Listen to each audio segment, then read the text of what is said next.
cette charge, je dirais, violente, qui n'avait pas lieu d'être, dont ont été victimes nos supporters, c'est vrai que cette chose-là était intolérable. Et je crois que aujourd'hui, on a beau tourner et retourner le problème de tous les côtés, il est difficile de trouver une explication plausible. Ici ou là, évidemment, certains commentateurs s'essaient avec difficulté et surtout, je dirais, sans dire la vérité du tout, de laisser entendre que le début des incidents a été provoqué par nos propres supporters et par nos stadiers. Je m'inscris complètement en faux contre cette affirmation. C'est complètement faux.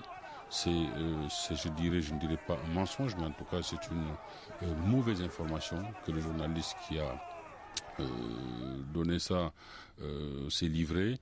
Et je dois donc, un, de rétablir la vérité, et deux, de dire que nos supporters, qui ont été, je dirais, assez mortifiés, et nous avec eux, dernièrement, lors d'un déplacement dont on se souvient encore au Havre, qui vivent ce traumatisme aujourd'hui encore, je pense, avaient autre chose à faire que de chercher véritablement la bagarre, que de chercher, je dirais, des incidents sérieux dans la tribune de Madrid.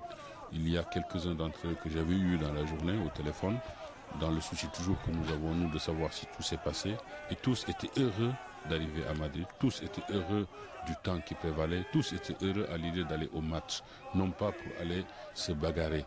Alors, que s'est-il passé dans cette affaire-là? Les questions restent aujourd'hui en suspens.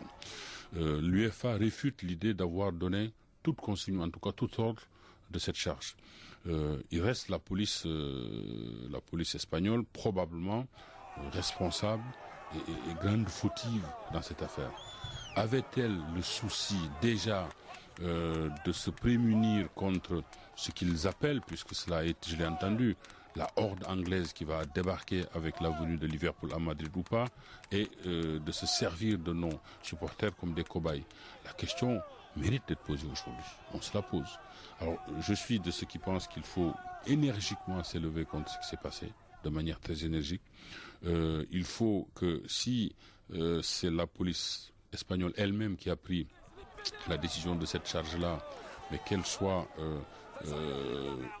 désignée, qu'elle soit indexée comme la seule coupable de ce qui s'est passé, puisque en dehors de ces incidents-là, il y a eu aussi d'autres incidents qui ont été recensés d'ordre raciste,